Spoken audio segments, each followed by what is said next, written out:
Question पक्का कराने जा रहा हूं जो आपको लगभग आने के पूरे पूरे चांस है। गुड़िया पचौरी जी, रिया जी, कुलदीप जी, पूरे पूरे चांस है आपको आने के। मेरे बच्चों, मेरे मित्रों, मेरे साथियों, फटाफट जुड़िए। मेरे हितेशियों, फटाफट जुड़ जाइए। अंजू जी, कुलदीप जी। और हम अब बात करते हैं आपको नए इस टॉपिक की, और बात है आपको अशोक के व्रत स्तंभ लेख, जिसमें जिस बच्चे ने 10वीं क्लास पढ़ी होगी, भग्गो जी, कुलदीप सिंह जी, गुड आफ्टरनून। जिस विद्यार्थी, रिया जी नमस्ते, जिस विद्यार्थी ने ये 10th क्लास पढ़ी होगी, पिंकी जी आराम से नमस्ते, और आपको आराम से समझ में आ जाएगा। दुराचार्य जी, पंकज सिंह जी, अम्बेद जी, ठीक है, भूतोली जी की राम राम, श्याम श्याम, सभी को राधे राधे। अब बात करते हैं इसमें क्या प्रश्न बनेगा। मैं आपको बता दूं इस टॉपिक को मैं क्यों पढ़ा रहा हूं और रीट वालों के लिए स्पेशल क्यों है, क्योंकि एक तो 10th क्लास में दे रखा है। अब इसमें से ऑब्जेक्ट टाइप क्वेश्चन बनेंगे। क्वेश्चन बनेगा, अशोक के कौन से स्तंभ लेख में धम्म की परिभाषा का उल्लेख है। नगीना जी नमस्ते, ठीक है, कुमार जी, ठीक है, नगीना जी, और नानक राम जी, क्या है आपका नाम, गुड आफ्टरनून, ठीक है, सरिता जी नमस्ते।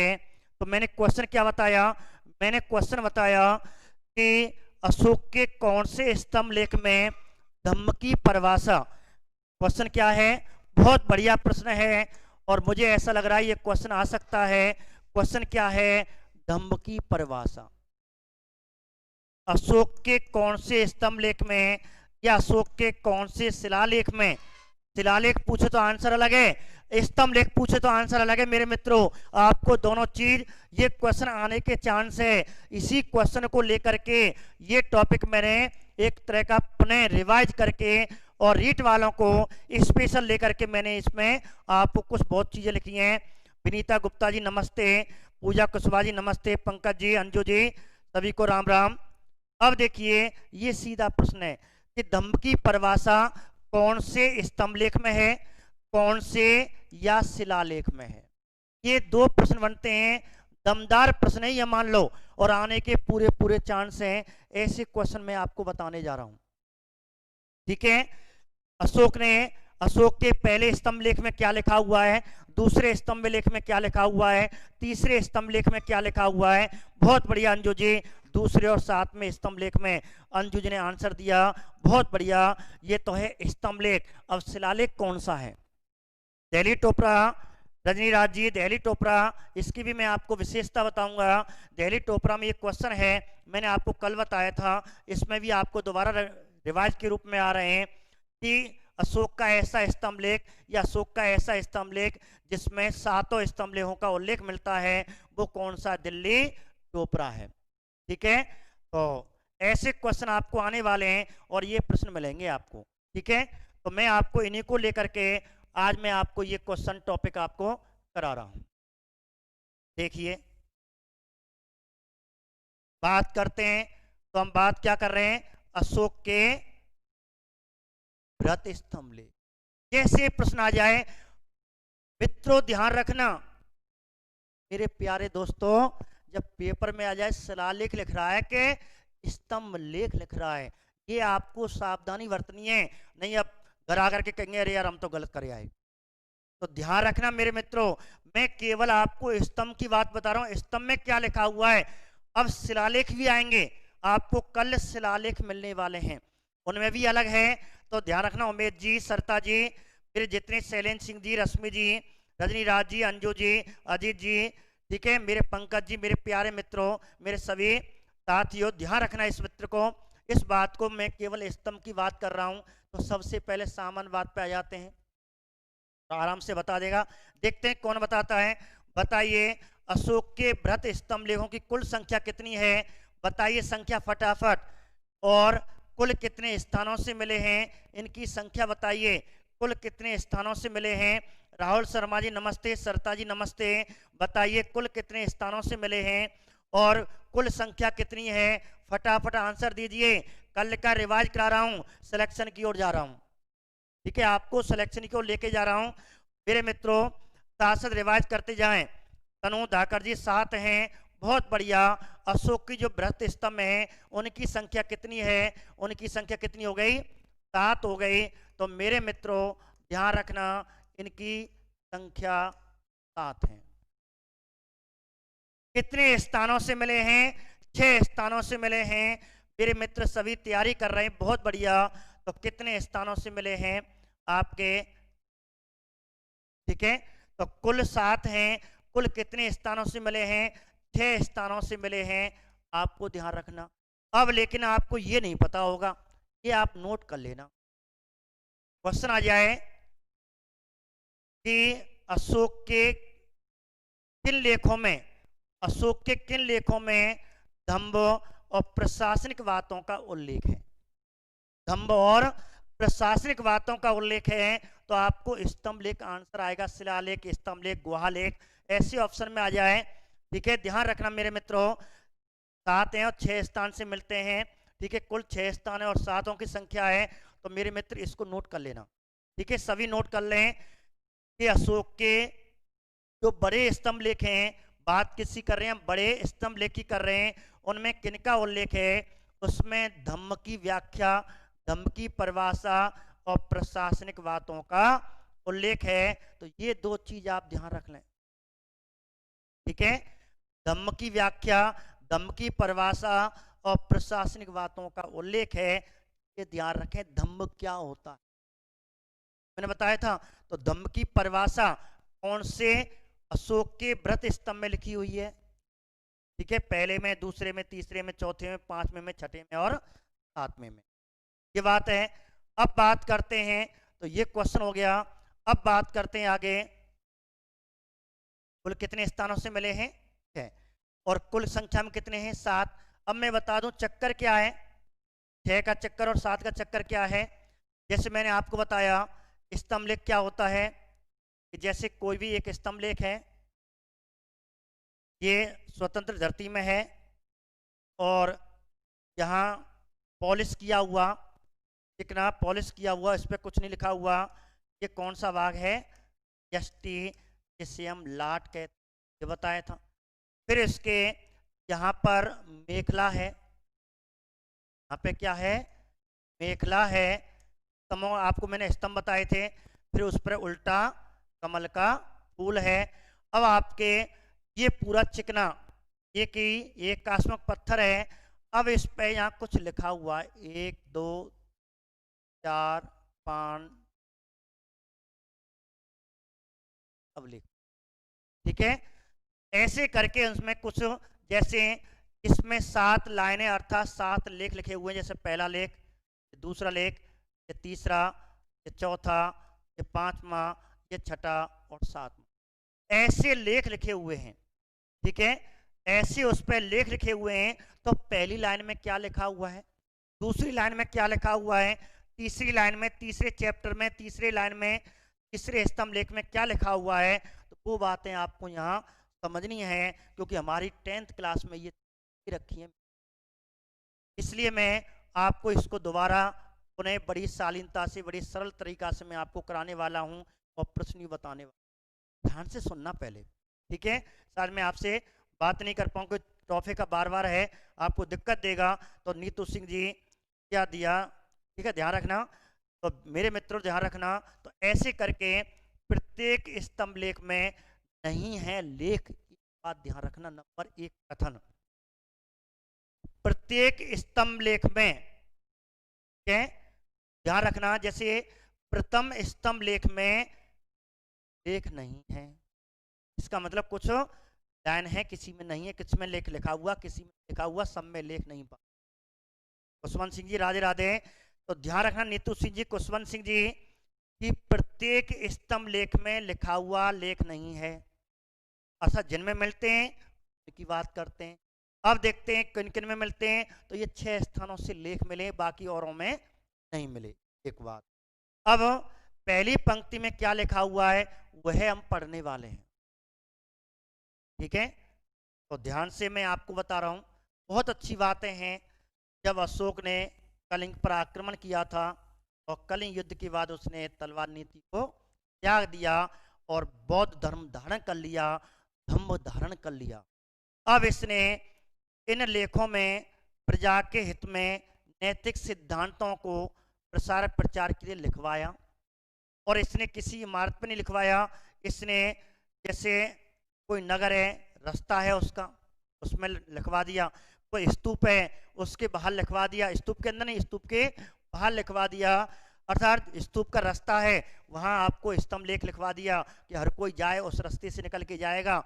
कुआं का रास्ता हो, नदी का रास्ता हो, गांव का रास्ता हो, स्तूप का रास्ता हो, कोई भी इमारत का रास्ता है, तो उसमें पहले ही और रास्ते में उसको किसी शिला पे, किसी चट्टान पे, किसी पिलर पे, ठीक है, उनको लिखवा दे। ऐसे करके इसने स्तंभ लेख लिखवाए, ठीक है, पिलर पे लिखवाए। अब उसकी पहली लाइन में क्या लिखा हुआ, जैसे ये है दिल्ली मेरठ, दिल्ली टोपरा प्रयाग स्तंभ है, जहाँ से जो लेख मिले हैं। अब उन 7 लाइनों में क्या क्या लिखा हुआ है आपको प्रत्येक IM new student sir Rinku Rahul ji, बहुत बहुत आपका स्वागत है, बहुत बहुत स्वागत है आपका। सभी स्वागत करें रिंकू जी का। नया विद्यार्थी हमारे साथ जुड़े हैं और आपको भी एक नई उपलब्धि मिले, आपको भी एक सिलेक्शन की ओर जाएं। बहुत बढ़िया रिंकू जी, आपका स्वागत है, ठीक है। रिस्की राहुल जी जो भी हैं आपके, तो राहुल जी आपका जो बहुत बढ़िया। तो मधु मीना जी सर नमस्ते, आपको भी नमस्ते। मधु मीना जी आपको भी नमस्ते। अब देखिए, तो ध्यान से मैं आपको बता रहा हूँ, दोबारा सुने क्योंकि दिक्कत खा जाते हैं। मैंने क्या कहा, मैंने कहा स्तंभ मिलते थे और उन पे कुछ लिखा हुआ होता था। अब इन पे लाइनें हुआ करती थी, अर्थात पहली लाइन में क्या लिख रहा है, दूसरी लाइन में क्या लिख रहा है, तीसरी लाइन में क्या लिख रहा है, चौथी लाइन में क्या लिख रहा है, पांचवी लाइन में क्या लिख रहा है, छठी में क्या लिख रहा है, और 7। तो स्तंभ लेखों पे 7 लाइनें मिली अधिकतम, अर्थात 7 लेख मिले, 7 उसके प्रवचन मिले हैं, ठीक है। बहुत बढ़िया, आपका स्वागत है। अब इनमें पहली लाइन में क्या लिखा हुआ है, दूसरी लाइन में क्या लिखा हुआ है, तीसरी लाइन में क्या लिखा हुआ है, चौथी में, पांचवी, छठी में क्या लिखा हुआ है, वही मैं आपको बताने जा रहा हूँ, ठीक है।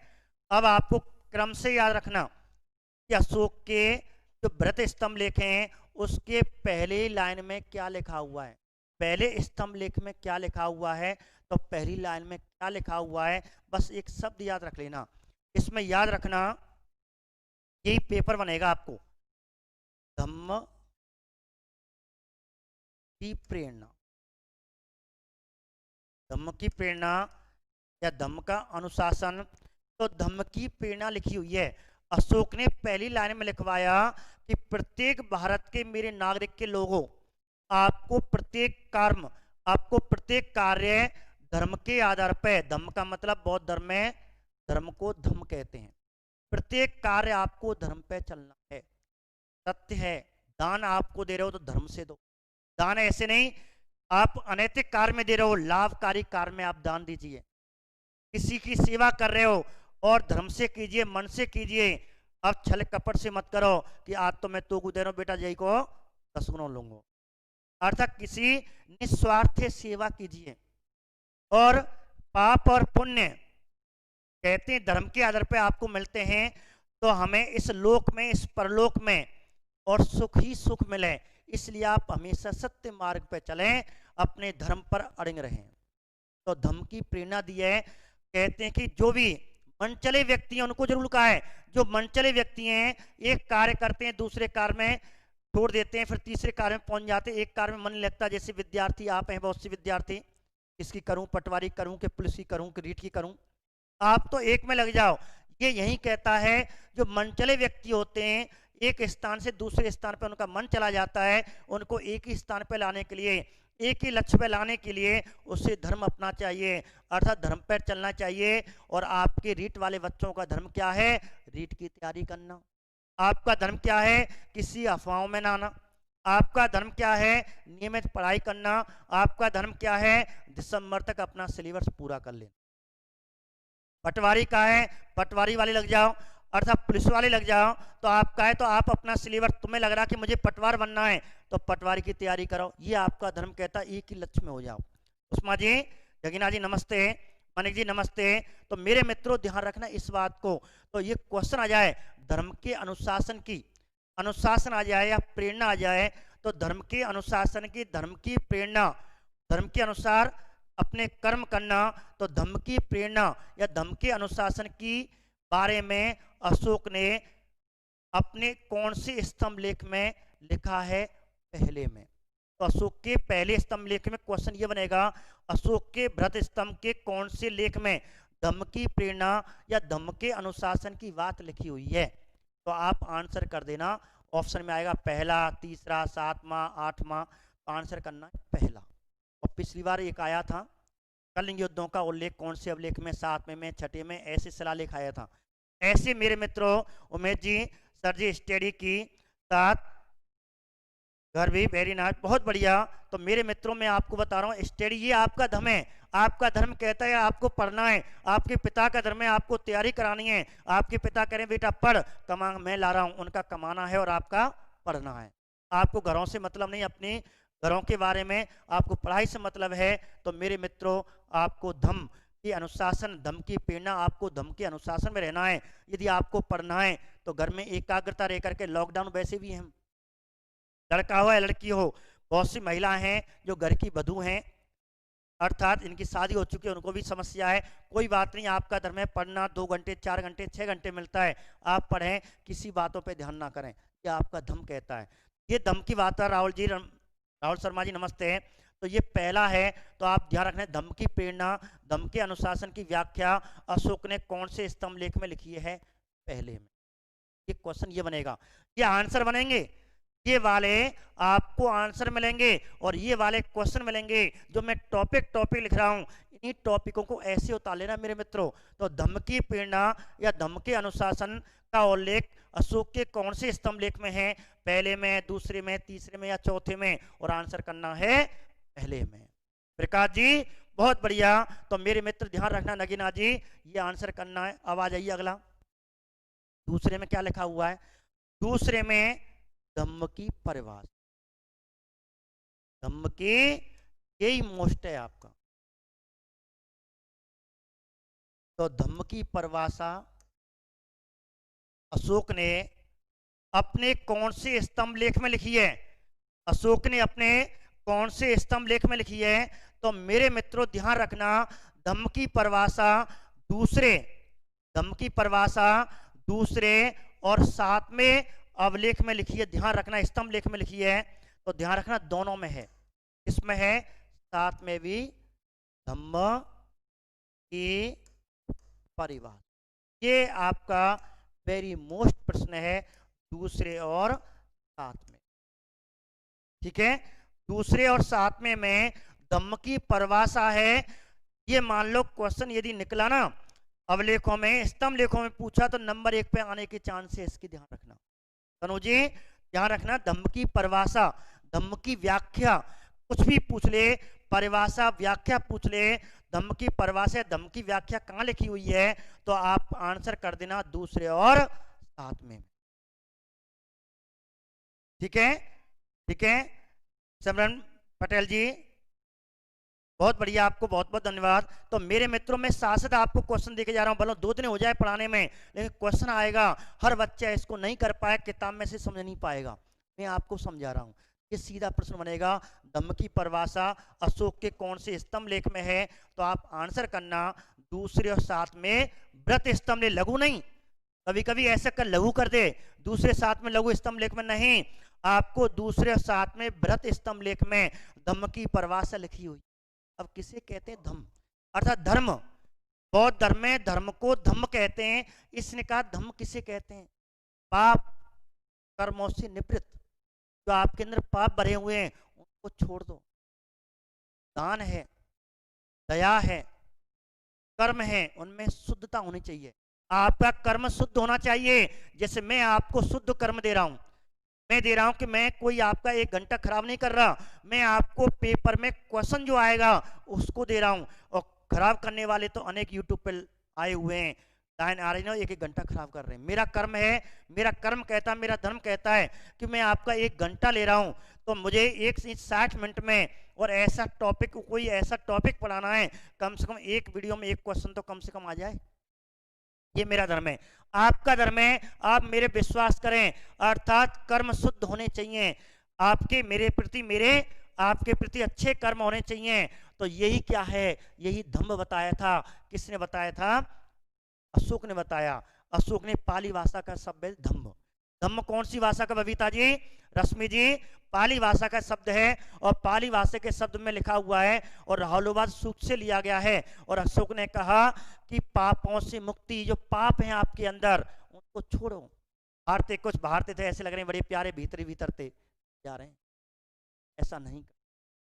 अशोक यही कहता है आपका धम्म है, पाप जो आपके अंदर कर्म हैं उनको त्याग दो।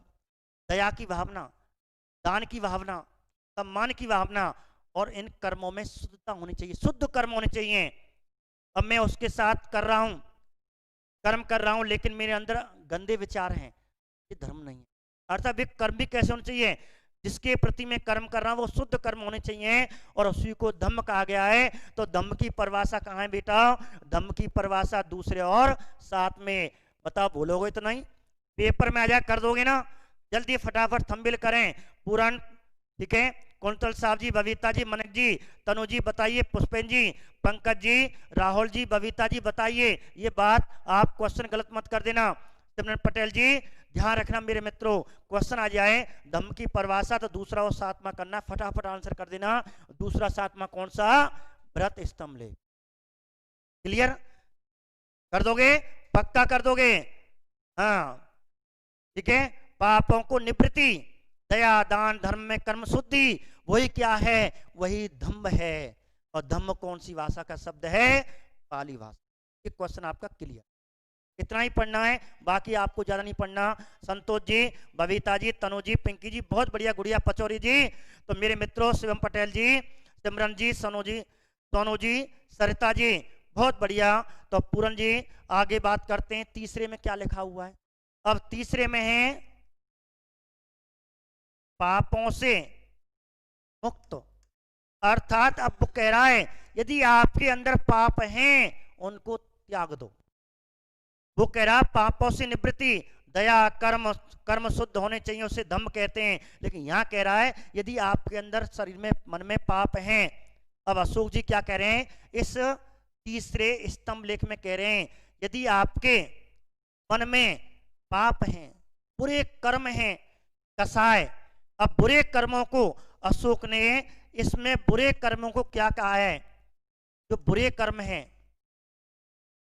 बुरे कर्मों को अशोक ने क्या कहा है? तो ध्यान रखना, कसाय कहा है। कसाय क्या है? ये एसएसटी सेकंड ग्रेड में आ चुका है। निम्न में से कसाय कौन?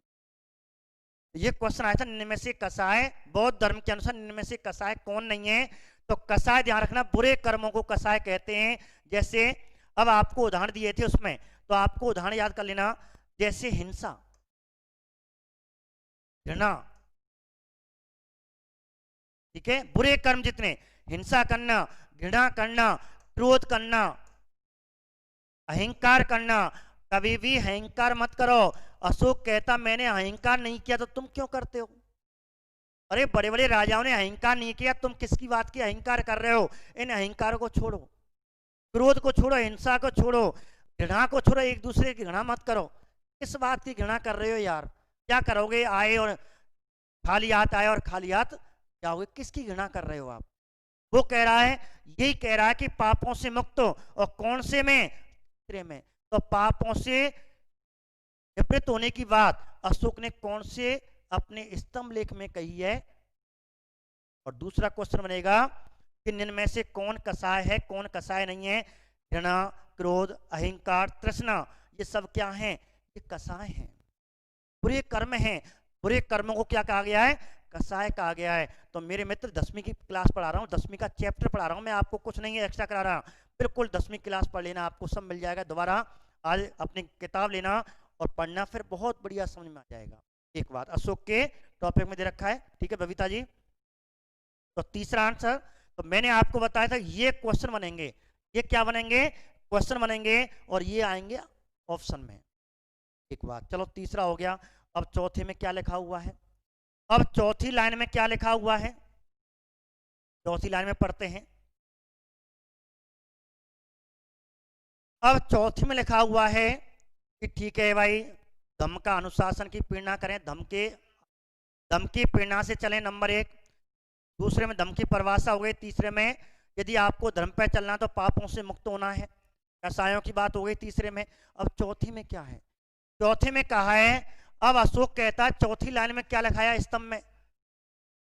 जैसे चौथी लाइन है, ठीक है, मैंने आपको बताया, जैसे ये पहली लाइन हो गई, ये दूसरी लाइन, ये तीसरी लाइन, ये चौथी लाइन। इस चौथी लाइन में क्या लिखा हुआ है? अब इस चौथी लाइन में क्या लिखता है अशोक अपने स्तंभ लेख में कि भाई जो कर्म बुरे कर्म करेगा, नहीं छोड़ रहा, जो नहीं छोड़ रहा बुरे कर्मों को, उसके लिए मैंने क्या लगा दिया है? एक नया अधिकारी लगा दिया, एक अधिकारी लगा दिया, रज्जुक। ये भी क्वेश्चन इंपोर्टेंट। अर्थात न्याय के लिए आप अच्छे कर्म कर रहे हो लेकिन दूसरा नहीं करने दे रहा, और उसके लिए अर्थात उस न्याय के लिए आपको एक मैंने क्या लगा दिया? रज्जुक लगा दिया है। रज्जुक की नियुक्ति का उल्लेख कौन से उल्लेख में है, कौन से स्तंभ लेख में है? तो रज्जुक की नियुक्ति, ये क्वेश्चन पूछेगा, ठीक है। तो रज्जुक की नियुक्ति का उल्लेख कौन से में है? तो आपको ऐसे क्वेश्चन आ जाए तो आंसर क्या करना है? तो रज्जुक क्या है? रज्जुक एक न्यायाधीश है। जनपद का न्यायाधीश क्या कहलाता है? मौर्य काल में जनपद के न्यायाधीश को क्या कहते थे? मौर्य काल में जनपद के न्यायाधीश को क्या कहते थे? तो आंसर आपका आएगा रज्जु। एक क्वेश्चन तो ये बन गया यार। अभी बता रहा हूं, मैं सब बता दूंगा आपको। 26 में 28 में वर्ष कौन से हैं? तो पहले तो मैं क्या कह रहा हूं, इसमें लिखा हुआ क्या है?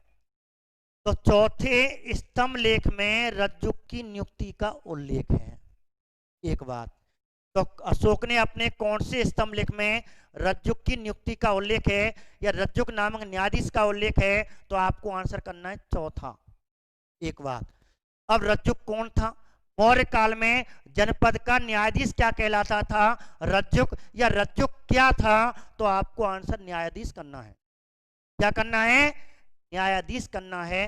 तो ये जनपद का, एक जनपद जैसे जिला होता है, एक जिले का मुख्य न्यायाधीश, जिले का न्यायाधीश होता है जैसे हमारे यहाँ, तो जिले का न्यायाधीश बाजवाने मौर्य काल में क्या कहलाता था?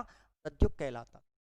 तो जनपद का न्यायाधीश रज्जुक कहलाता था, जिसका उल्लेख अशोक ने अपने चौथे स्तंभ लेख में किया है। एक बात याद रखना। दूसरी बात क्या कही? यदि जो व्यक्ति नहीं मानता, व्यक्ति नहीं मान रहा, ठीक है, अपने कर्मों को नहीं त्याग रहा, तो ऐसे व्यक्ति को हम क्या देंगे? ऐसे व्यक्ति को इसके माध्यम से क्या है? मृत्यु दंड दिया जाएगा। मैंने एक क्वेश्चन करा चुका है कि मौर्य काल में चोरी करता था, बुरे कर्म करता था, उससे क्या दिया जाता था? मृत्यु दंड दिया जाता था। यदि बुरे कर्म करेगा, चोरी करेगा, अन्य अनैतिक कार्य करेगा, बुरे कर्म करेगा, कसायों की प्रवृत्ति अपनाएगा, उससे मृत्यु दंड दिया जाएगा। तो मौर्य काल में दंड का विधान क्या था? मृत्यु दंड। लेकिन इस मृत्युदंड व्यक्ति को कितने दिन की छूट दी जाएगी? ये याद कर लेना। कितने दिन की छूट दी जाएगी? 3 दिन की छूट, अर्थात 3 दिन और माफ कर देंगे। हाँ भाई, सोच ले, देख ले भाई, अपने रास्ते पे आ जा। तो उसे 3 दिन की छूट दी जाए। जिस व्यक्ति को मृत्युदंड दे दिया है, मृत्युदंड की सजा सुना दी है, उसे 3 दिन की छूट दी जाए कि लला 3 दिन और है और मान जा भाई, क्या कह रहे हो? तो ध्यान रखना। तो ऐसे क्वेश्चन आ जाए, ये क्वेश्चन आईएएस में आ चुका है, थोड़ा गहरे के क्वेश्चन था। क्वेश्चन क्या था? अशोक के स्तंभ लेखकों के अनुसार किसी मृत्युदंड प्राप्त अपराधी को कितने दिन की छूट दी जाती थी? कितने दिन की छूट दी जाती थी? तो आंसर क्या है? तीसरा। तो ये दोनों उल्लेख, जो चीज लाइन जो मैंने बताई है, ये कौन से में है? चौथे स्तंभ में।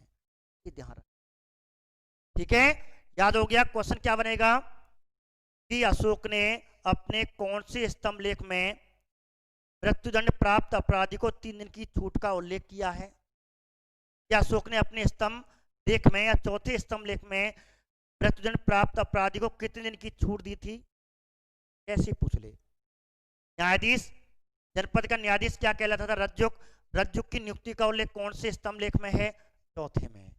क्लियर, कोई दिक्कत नहीं। अब आगे बढ़ते हैं। अब 5वें में क्या है? 5वें में क्या है? प्राणियों पर दया। प्राणियों पर दया, अर्थात जंगली जानवर जो पालतू हैं उनकी हत्या नहीं करनी है। जो छोटे पशु हैं, छोटा हिरण है, छोटे मुर्गे हैं, छोटा सुअर है, उसको मार देते हैं और खा जाते हैं। उसने प्रतिबंध लगा दिया कि पूर्णिमा के दिन, 14वें दिन, कोई भी, प्रत्येक मास की जो पूर्णिमा होती है उसके दिन कोई भी हिंसा नहीं करेगा, किसी पशु को नहीं मारेगा, प्राणी की हत्या नहीं करेगा। अर्थात प्राणियों पर वध पर रोक लगाने का उल्लेख, अर्थात प्राणियों पर वध, जो हत्या कर देते हैं, शिकार करते हैं, कोई शिकार नहीं करेगा, उस पर रोक लगा दी गई। ये भी आता भारतीय संविधान के कौन से अनुच्छेद में पशु बलि पर रोक का उल्लेख है? बताओ। पशु बलि का रोक का उल्लेख भारतीय संविधान में आज भी है। यह अशोक की प्रेरणा थी भारतीय संविधान के लोगों को। भीमराव अंबेडकर साहब हमारे संविधान सभा के जितने हमारे विशेषज्ञ थे, उनको अशोक के अभिलेख पढ़े थे, उन्होंने दिमाग में आया, अशोक ने भी बात कही थी पशु बलि पर रोक लगाओ, प्राणियों के वध पर रोक लगाओ। और भारतीय संविधान के कौन से अनुच्छेद में पशु बलि पर रोक का उल्लेख है? कौन बताएगा? तो ये अशोक ने पशु बलि पर रोक लगाई। प्राणियों पर दया, प्राणियों की हत्या पर रोक, हत्या पर, प्राणियों पर दया कह लो, या इनकी हत्या पर रोक का उल्लेख कौन से स्तंभ लेख में है? तो मित्रों ध्यान रखना, कठिन टॉपिक में, और कठिन टॉपिक यदि आपने सही कर दिया, जो मान लो 1000 के ऊपर पहुंच गए, 1000 विद्यार्थी आप ऊपर पहुंच जाओगे। बहुत बढ़िया। विजय फौजा ने आंसर दिया, ठीक है। संतोष जी ने आंसर दिया 49 नहीं 48 का, 48 ए में है, 48 ए में है पशु बलि की निंदा, गौहत्या की निंदा। यहाँ गौहत्या की निंदा की थी। अशोक ने भी कहा था कोई भी पशु नहीं मारेगा, पालतू पशु पे हत्या का रोक का उल्लेख कौन से पे है? ऐसे ही आपको पशु बलि हत्या शिलालेख में भी मिलेगी। अशोक के पहले शिलालेख में पशु बलि की, ठीक है, उल्लेख आएगा, आपको वहां कराएंगे। तो यहां ध्यान रखना, जीवों पे कोई हत्या नहीं करेगा, उसका उल्लेख कौन से? अच्छा क्वेश्चन है, वर्तमान लायक क्वेश्चन है। तो 5वें स्तंभ लेख। बस इतना याद कर लेना, कुछ मत करना।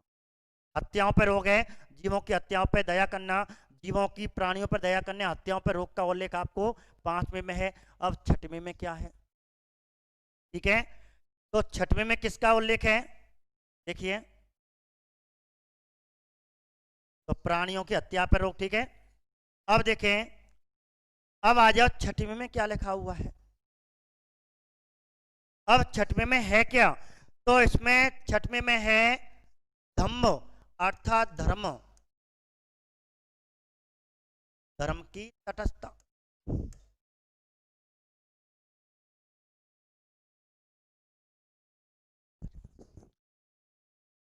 बताइए,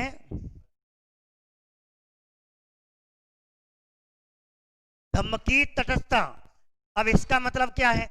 अशोक ने कहा कि जिस धर्म को आप अपना रहे हो, आप अपने धर्म की संरक्षक बनो, आप अपने धर्म की अर्थात सम्मान कीजिए, दूसरे धर्म की भी सम्मान कीजिए। यूं नहीं दूसरा धर्म ने कोई अपना लिया और आप उस धर्म की क्या कर रहे हो? बुराई कर रहे हो। अर्थात आपने जो एक धर्म अपना लिया उस पर तटस्थ रहिए, किसी दूसरे धर्म की बुराई मत कीजिए।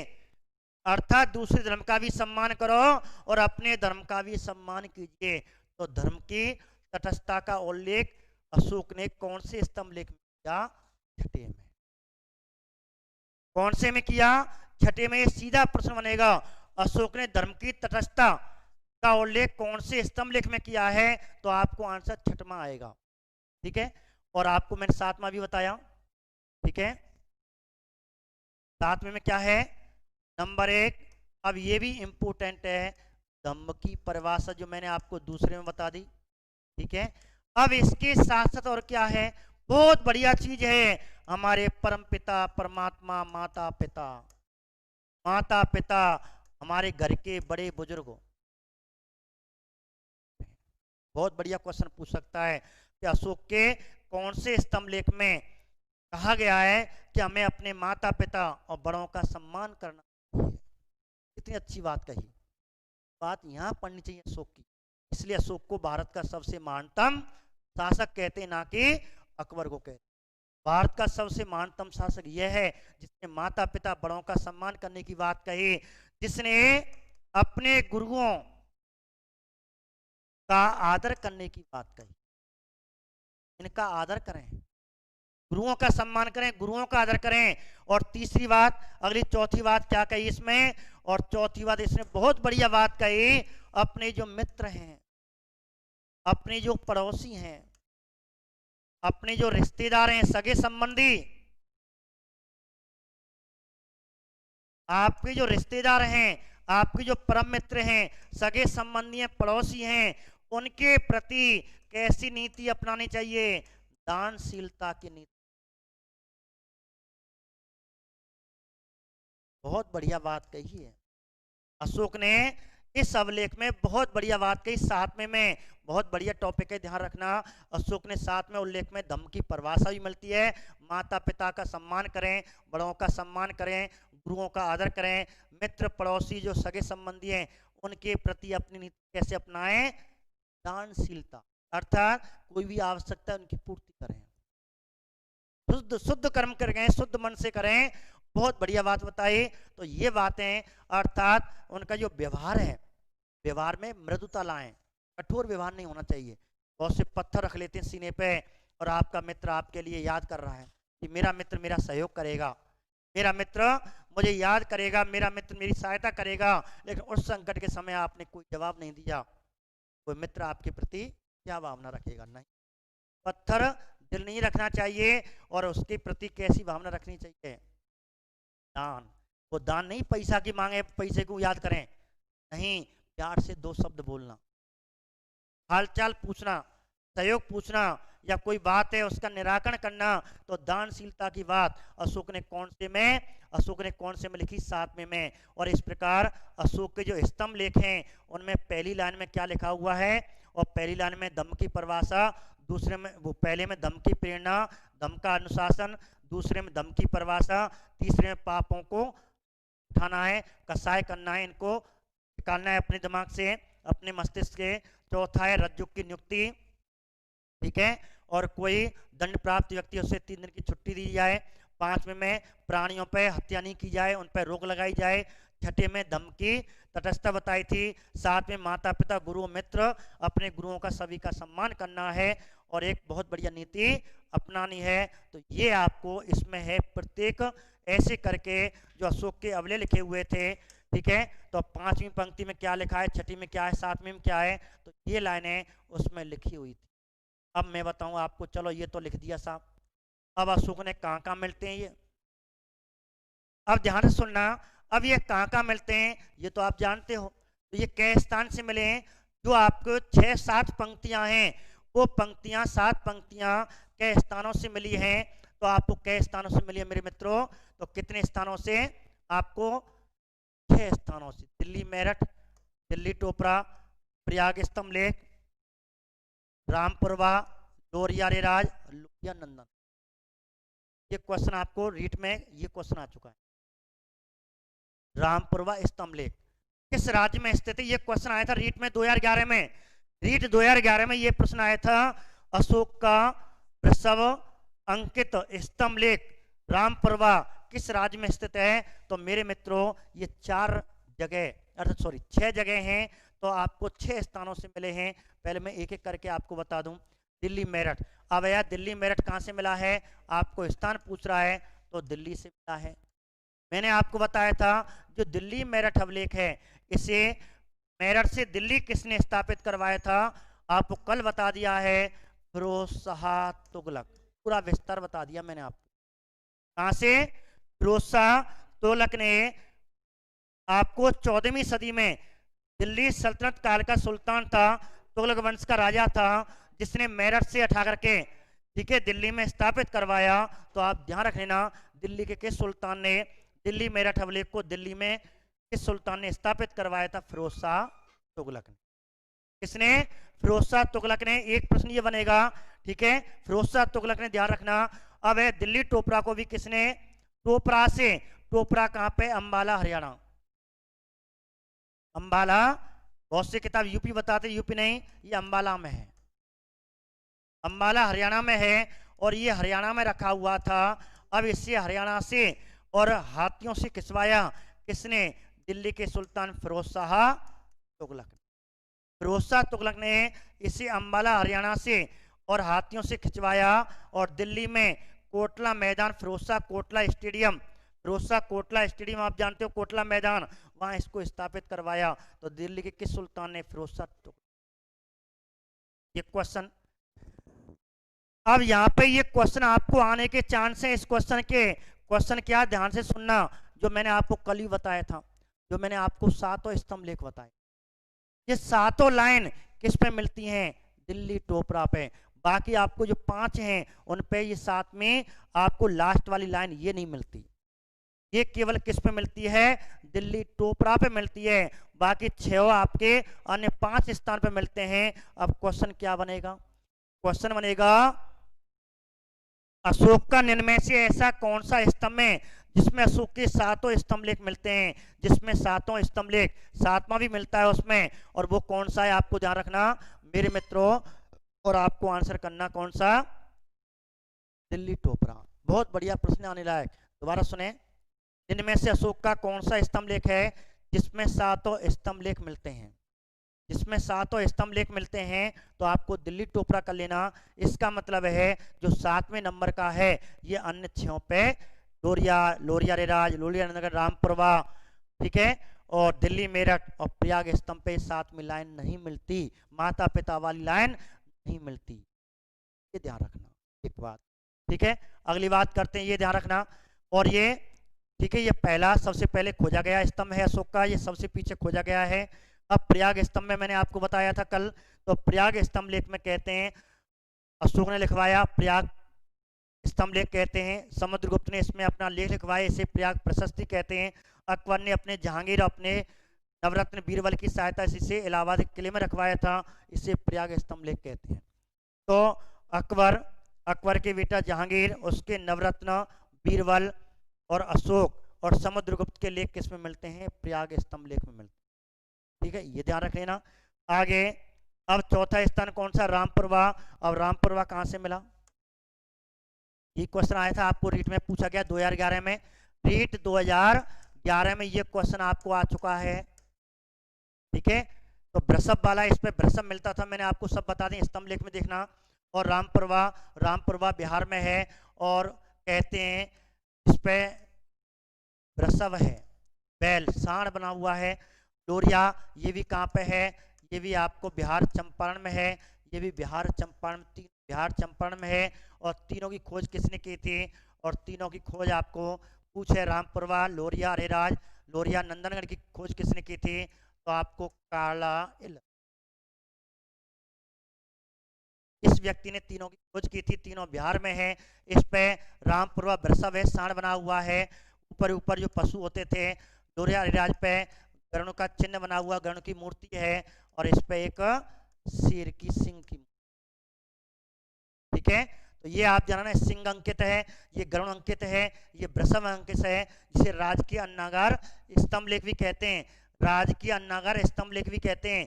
राजकीय अन्नागार स्तंभ लेख किसे कहते हैं? रामपुरवा, जो वर्तमान में कलकत्ता संग्रहालय में रखा हुआ है। रामपुरवा वर्तमान में कलकत्ता संग्रहालय में रखा हुआ है, ठीक है। इनके आपके राज्य पूछेंगे, 6 स्थानों से मिले हैं, ये होगा आपका क्या हो गया, और ये आपके हुए, ठीक है, अशोक के बृहत स्तंभ। अब बताओ कोई दिक्कत? सीधे हो गए, 6 स्थानों से मिले, कुल संख्या 7 है, और 7 किस में मिलते हैं? केवल दिल्ली टोपरा अवलेख में मिलते हैं, जो सबसे अंत में खोजा गया था, अशोक का सबसे अंतिम वाला कहते हैं। तो हो गया आपका यह। अब बात करते हैं आपके, ठीक है, लघु स्तंभ लेख की बात करते हैं। अब देखो, लघु स्तंभ लेख में मात्र 10 मिनट का टॉपिक है, ध्यान से सुने। अब लघु स्तंभ लेख की बात कर लेते हैं पहले। इन लघु स्तंभ लेख में क्या लिखा हुआ है? राज घोषणाओं का उल्लेख है। उसमें क्या थी? धम्म और प्रशासनिक व्यवस्था। ध्यान रखना अंतर, आपने 6 में मौर्य अंकित लिखवाया था,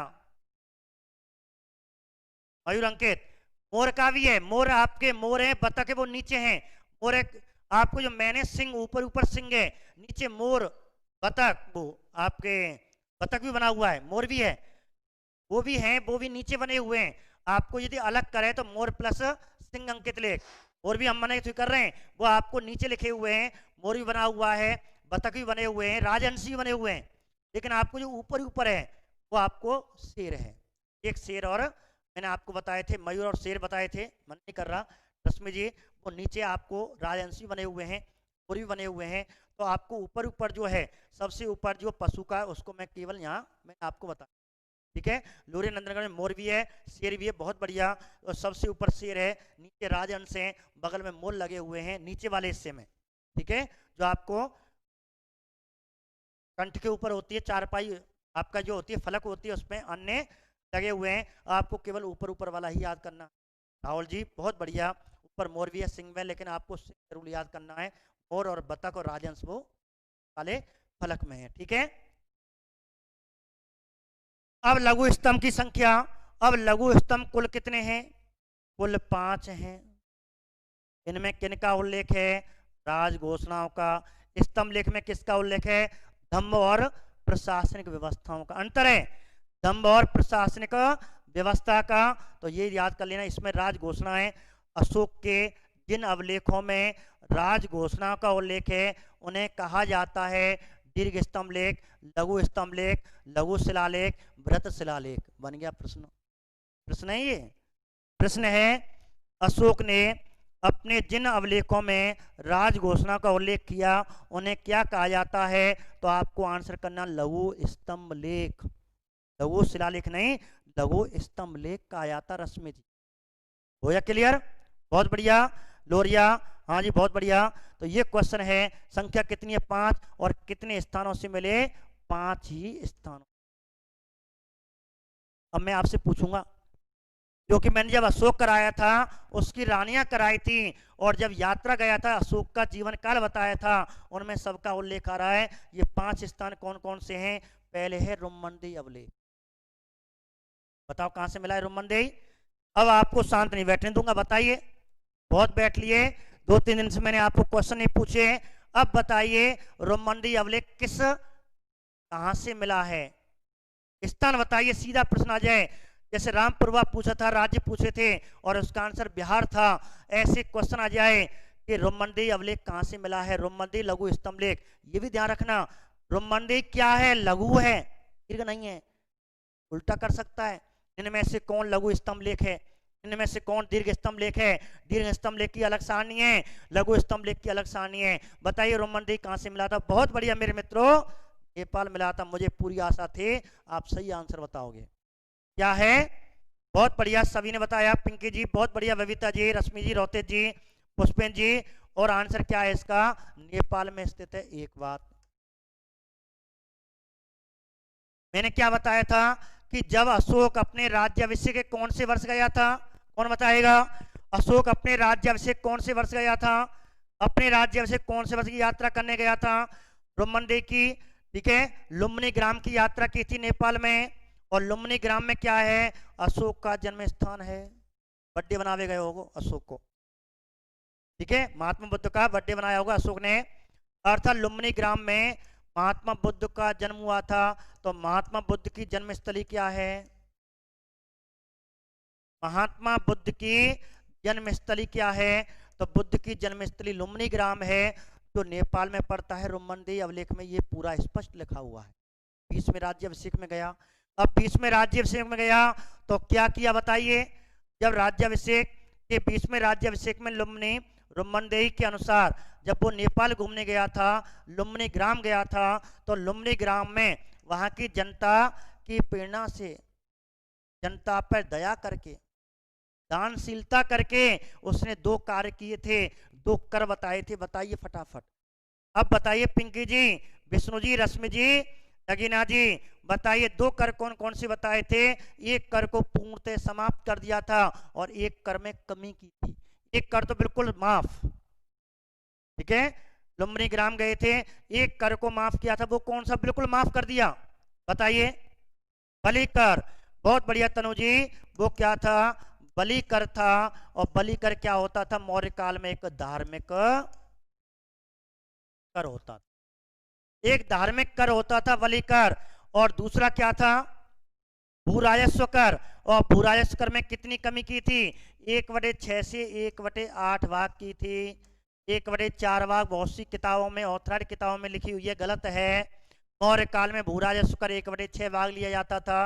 मौर्य काल में भू राजस्व कर 1/6 लिया जाता था, और इसको उसने कितना कर दिया? 1/8 कर दिया, कमी की थी। भू राजस्व कर जिसे भाग कहा जाता था, जिसे भाग कहते थे, और बलि कर एक धार्मिक कर था। धार्मिक कर तो पूर्णतः समाप्त कर दिया, इसमें थोड़ी सी कमी कर दी, और ये रोमनदेही अभिलेख में मिलता है। और रोमनदेही अभिलेख की खोज किसने की थी? हेहरर। ठीक है, इसमें विशेषता मैंने आपको बता दी, जो मैंने अभी आपको विशेषता बताई। और इसमें जब करों का उल्लेख है तो ये कौन सा कर हो गया? अशोक का सबसे छोटा अभिलेख कहते हैं। अशोक का सबसे छोटा अभिलेख रोमनदेही अभिलेख, और इसे आर्थिक अभिलेख भी, आर्थिक लेख भी कहते हैं। इसमें अर्थव्यवस्था का उल्लेख है, अर्थव्यवस्था लेख भी कहते हैं। अशोक के किस अभिलेख को आर्थिक या अर्थव्यवस्था लेख कहा जाता है? रोमनदेही अभिलेख। ठीक है, तो ये चीज इसमें लिखी हुई है, इसमें ये चीजें लिखी हुई हैं। बहुत बढ़िया। अब बात करते हैं दूसरे स्थान कौन से मिला? छोटा निगाली सागर। अब अशोक जी यात्रा करने गए थे, धर्म में परिवर्तन हो गए, बौद्ध धर्म धारण कर लिया। निगाली सागर की भी अशोक ने यात्रा की थी। अब निगाली सागर की कौन से राज्य अभिषेक के समय बताएं? अब मैं आपसे पूछ रहा, पुराने आ रहे हैं, लघु स्तंभ लेख में मैंने जो पढ़ा दिया वो पुराना मैटर आ रहा है, मैं आपको रिवाइज करा रहा हूं, इसलिए मैं अपनी तरफ से कुछ नहीं समझा रहा, मैं आपसे ही पूछ पूछ के लिख रहा हूं। बताइए, निगाली सागर की यात्रा कौन से राज्य अभिषेक के समय?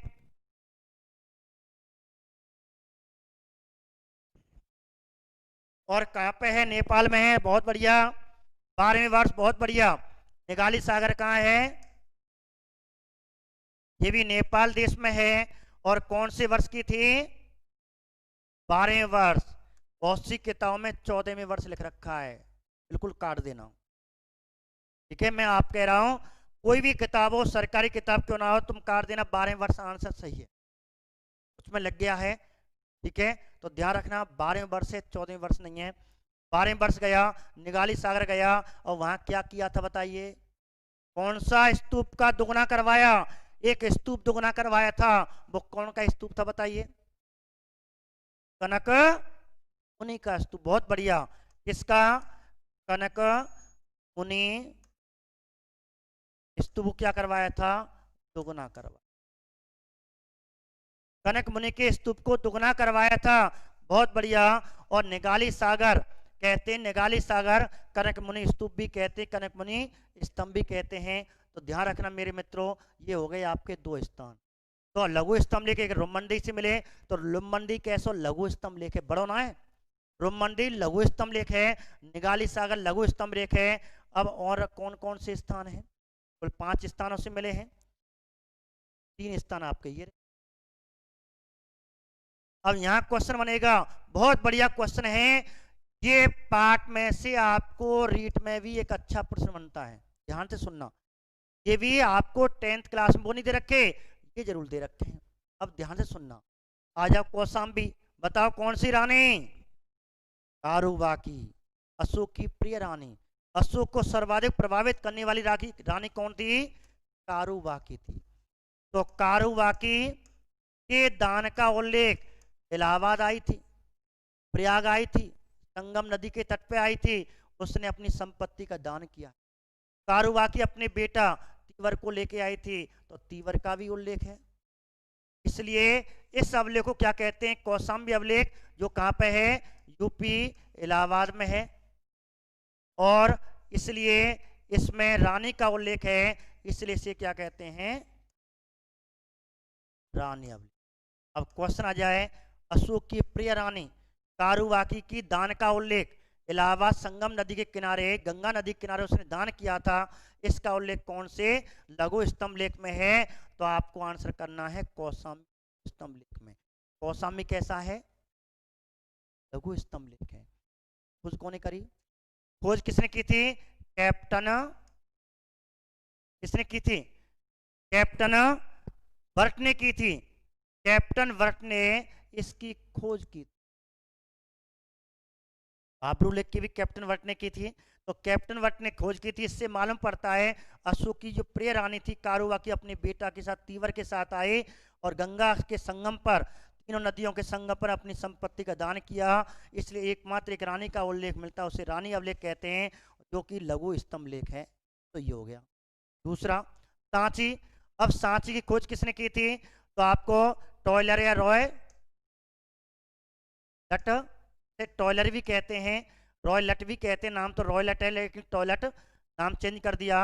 अब सांची, इसकी विशेषता क्या है? इसमें संघवेद, बहुत बढ़िया प्रश्न, संघवेद का उल्लेख है। अशोक ने कहा संघवेद का उल्लेख, इसमें भी ये ध्यान रखना, दोनों में संघवेद का उल्लेख। अशोक आया, संघ, संघ क्या होता है? बौद्ध धर्म का पवित्र स्थान होता है, एक तरह का उनके आश्रम, बौद्ध धर्मों के आश्रम संघ कहलाते हैं। उन संघों में आया और जो पुरुष थे भिक्षु, जो महिलाएं थी जिन्होंने बौद्ध धर्म धारण कर रखा था, भिक्षु हैं, भिक्षु भिक्षुणियों से कहा, साधु संतों से, बौद्ध धर्म के साधु संतों, बाबा बाबा भुर्रयंते, सीधी बात है, साधु संतों भिक्षु भिक्षुणियों से कहा, यदि आपने संघ में, हमारे इस संघ में, बौद्ध धर्म के संघ में फूट डालने की कोशिश की, फूट डालने की कोशिश की, तो आपको कहां से निकाल दिया जाएगा? आश्रम से, संघ से निकाल दिया जाएगा। और आपने जो गेरुआ कपड़े पहन रखे उनको उतरवा लिया जाएगा और सफेद कपड़े, जाओ भगो यहाँ से, ये नहीं बन जाओ। आपको सफेद कपड़े पहना करके आपको अपमानित करके यहाँ से निकाला जाएगा। इसलिए संघ में कोई भेद ना करें, संघ में कोई फूट ना करें, संघ में कोई ब्रह्मचारी रूप से रहो, कोई दुराचार मत करियो। दुराचार होने लग गए थे, इसलिए कह दिया ब्रह्मचर्य में आप लड़का लड़की कहते हैं, नर और मादा रहते हैं और पुरुष महिला रहते हैं। इसमें कोई ऐसा अनैतिक कार्य नहीं होना चाहिए। जो अनैतिक कार्य करेगा, संघ में भेद डलवाएगा, उसे मैं संघ से बाहर निकलवा दूंगा सफेद कपड़े पहना करके। ये इन दोनों में लिखा हुआ है। बहुत बढ़िया प्रश्न, ना बहुत समय में दे रखा है, लेकिन आपको पेपर में ये करके आना। आप तो अशोक ने संघवेद महामात्यों से कहा था, मंत्रियों से कहा था, यदि कोई संघ में भेद करता है उसको दंड दिया जाए। अर्थात महामात्य संघ में फूट डालने पर रोक का उल्लेख किया है कि संघ में कोई फूट नहीं होनी चाहिए। तो अशोक ने अपने कौन से स्तंभ लेखों में महामात्यों को संघवेद रोकने की घोषणा की थी कि संघ में कोई भेद नहीं हो जाए? इसका उल्लेख कौन से में है? तो आपको सांची और सारनाथ। हाँ, एक क्वेश्चन बनता है। अब क्वेश्चन आ जाए, अशोक ने इनमें से कौन से स्तंभ लेखों में संघवेद पर रोक लगाने के लिए घोषणा की थी? Number 1 Kaushambi, number 2 Sanchi, number 3 Sarnath और नंबर 4 उपयुक्त सभी। तो उपयुक्त सभी कर देना, ये क्वेश्चन आने का चांस है, रीट में ध्यान रखना, ये इंपॉर्टेंट। तो आप उपयुक्त सभी कर देना। हाँ, यदि जोड़े जोड़े दे रखे हो, कौशाम्बी के संग और दे रखा हो, यदि क्वेश्चन में सांची दे रखा हो तो दिक्कत हो जाएगी। लेकिन आपको ये सही करके आना है, सांची और सारनाथ का जोड़ा वाला। इन दोनों में स्पष्ट रूप से बात कही गई है, ध्यान रखना। महामात्यों से कहा गया है कि आप संघ में जो भेद है उसको रोकें, घोषणा की गई। महामात्यों मंत्रियों से कहा है आप इनको रोकें, इन पर निगाह रखें, ऐसे करके। और आपके ये कौन से हो गए? लघु स्तंभ लेख हो गए। तो लघु स्तंभ लेख कितने हैं? आप यहाँ लिख सकते हैं, लघु स्तंभ लेखों की संख्या 5 है, जो 5 स्थान मिले, रुम्बंदी, निगाली सागर, ठीक है, और आपके सांची, सारनाथ और कौशाम्बी। ये ध्यान रखना मेरे मित्रों। तो विशेष करके, ठीक है, इसकी रॉयलन ने की थी और इसकी आप जानते हो किसने की थी? ऑर्टेल ने। तो आपका सारनाथ है, उसकी ऑर्टोल ने, सब 5 में, ठीक है। तो ऐसे करके आप ध्यान रखना मेरे मित्रों। अब बताइए आपको कोई दिक्कत है? ऐसे बिल्कुल याद कर लेना जो आपके प्रश्न बनते हैं। एक आपका प्रश्न ये बन सकता है, ध्यान रखना, बहुत बढ़िया प्रश्न है, संघवेद का उल्लेख कहाँ मिलता है? सांची और सारनाथ में। यदि उपयुक्त तीनों दे रखे तो तीसरे नंबर पर कौशाम्बी। लेकिन आपके आंसर ये सही है, ये के धम्म की परिभाषा दूसरे और साथ में दीर्घ स्तंभ लेख में मिलती है। निगाली सागर की खोज, निगाली सागर की खोज बिल्कुल सेम नेपाल की जो करी है फिहर ने, जो आपने मैं बताऊं, जो आपका निगाली सागर की खोज उसी ने करी है, फिहर ने, इसी ने किया, ध्यान रखना, इसी ने। इसकी भी खोज किसने की? फिहर ने की, ठीक है पंकज, ध्यान रखना मेरे मित्रों। तो ध्यान रखना, तो इसकी भी फेयर ने की है। तो ऐसे करके ये आपका हो गया आपका क्वेश्चन। संतोष जी कैसी लगी क्लासें कमेंट जरूर करें, वीडियो में कमेंट करें। इसमें तो आप करते हैं लेकिन वीडियो देखें, जब भी आप घर में वीडियो देखें उसमें कमेंट बॉक्स आता है, वीडियो वाले क्लास वाले कमेंट में आप कमेंट करें आपको कैसा लगा। तो मैंने कोशिश की है आपको लघु स्तंभ लेख और दीर्घ स्तंभ लेख अच्छी याद हो जाए। तो मेरे मित्रों आज के लिए यहीं विराम करते हैं। सभी को स्वस्थ रहें, सभी बढ़िया रहें, सभी मन से रहें, सभी प्रसन्न